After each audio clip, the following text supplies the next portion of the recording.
Arielle Lévy, bonjour. Vous êtes gérante du fonds CCR Flex PEA. Alors c'est un fonds diversifié, éligible au PEA comme son nom l'indique, et aussi à risque modéré. Alors vous gérez ce fonds chez CCR Asset Management, qui est une filiale d'UBS.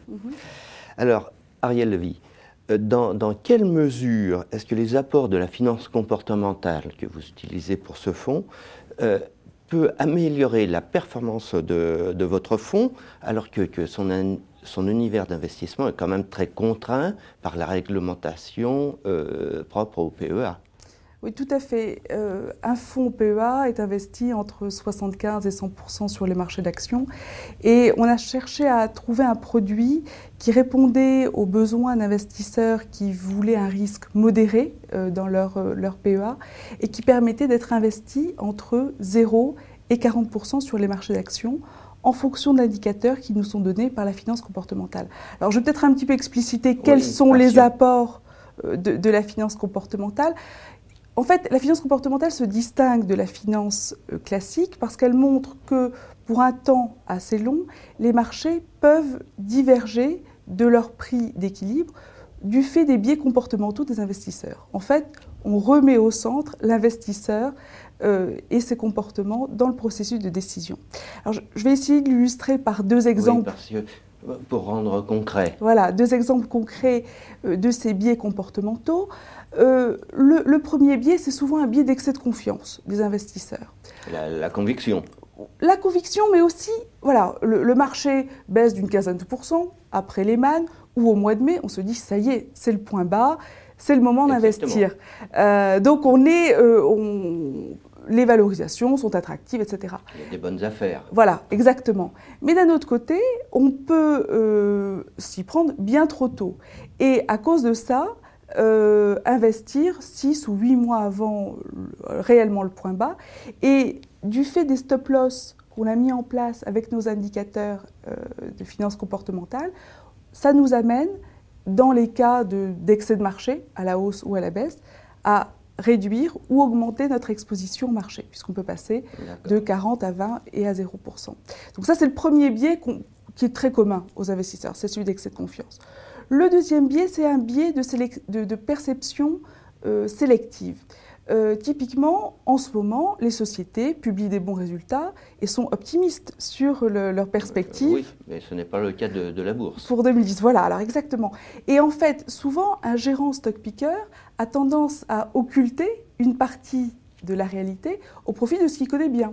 Il écoute le discours des sociétés et il occulte ce qui se passe sur le front politique et économique.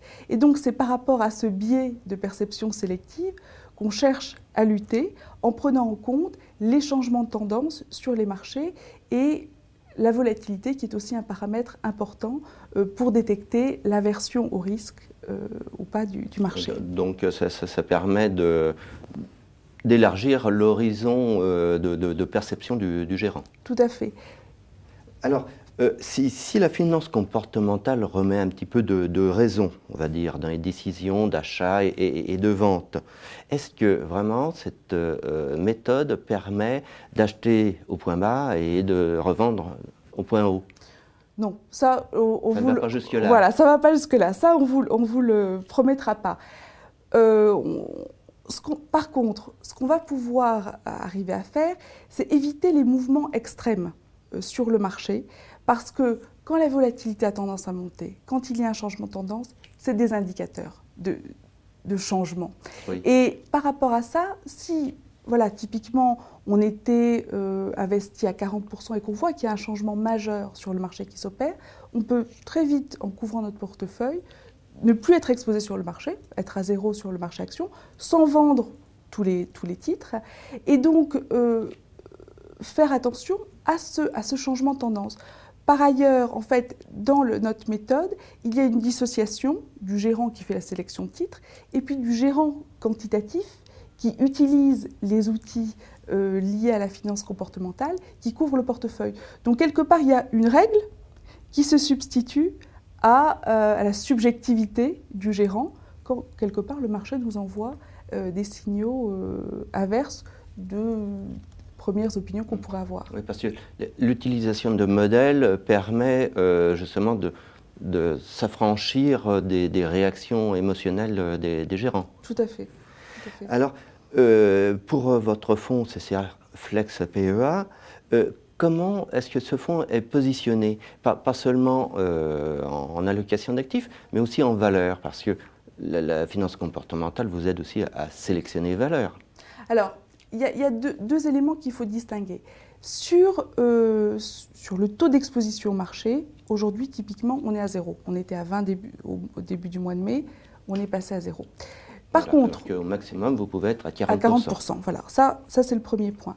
Le deuxième point, sur la sélection de titres, je cherche à mettre en place une stratégie de titres de bonne qualité, c'est-à-dire à bonne visibilité bénéficiaire, avec des valorisations raisonnables et avec des bilans sains.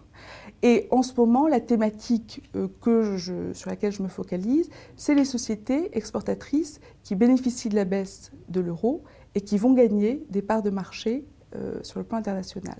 Par ailleurs, depuis le début de l'année, je suis restée très prudente sur toutes les valeurs financières en pensant qu'elles catalysaient l'ensemble des risques sur les dettes souveraines et qu'on avait toujours un risque d'augmentation de provisions ou du fait des incertitudes réglementaires que l'on a en ce moment, d'absence de visibilité sur les bénéfices. Mais quand c'est comme ça, la prudence vous conduit à ne pas être investi du tout ou simplement à réduire, je ne sais pas, c'est par rapport à l'indice Du fait du PEA, je suis obligatoirement investi à au moins 75%. Voilà.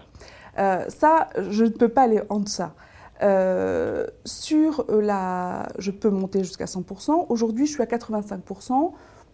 Il y a quand même des valorisations très attractives sur un certain nombre de sociétés. Mais les 85% étant couvertes par une vente de futurs, de dérivés, totalement. Donc en fait, mon taux d'investissement en actions aujourd'hui, il est de 85%, mais mon taux d'exposition au marché, il est à 0, puisqu'il est complètement couvert via des ventes de futurs. Tout simplement. Et donc, il existe quand même une possibilité de gain par la sélection de valeurs. Tout à fait. Et dans la sélection de valeurs, justement, les sur- ou sous-expositions par rapport à un indice de zone euro, c'est... Alors aujourd'hui, donc sur les...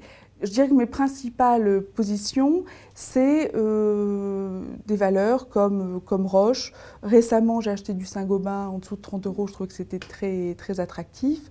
Au début de l'année, j'ai assez nettement investi dans les valeurs moyennes, en participant à des introductions en bourse, typiquement comme Amadeus, qui est une position forte du portefeuille. Donc, dans la sélection de titres, c'est vraiment un stock picking bien défini, donc valeur de qualité à bonne visibilité. Et de l'autre côté, c'est vrai qu'il y a sur la sélection de titres en fonction des secteurs, je suis très sous-pondérée sur les valeurs bancaires et sur les valeurs de services publics aujourd'hui. Donc ça permet effectivement, dans la baisse des marchés, de plutôt bien performer. C'est-à-dire, je peux générer de l'alpha aujourd'hui. Mais si le marché rebondit, je serai quand même présente sur des titres qui pourront bénéficier de cette hausse, typiquement comme Saint-Gobain, comme Euler. Et si les indicateurs de tendance s'améliorent, on découvrira le portefeuille et je serai peut-être investi à 20 ou 40%. Donc je pourrais bénéficier de la hausse des marchés.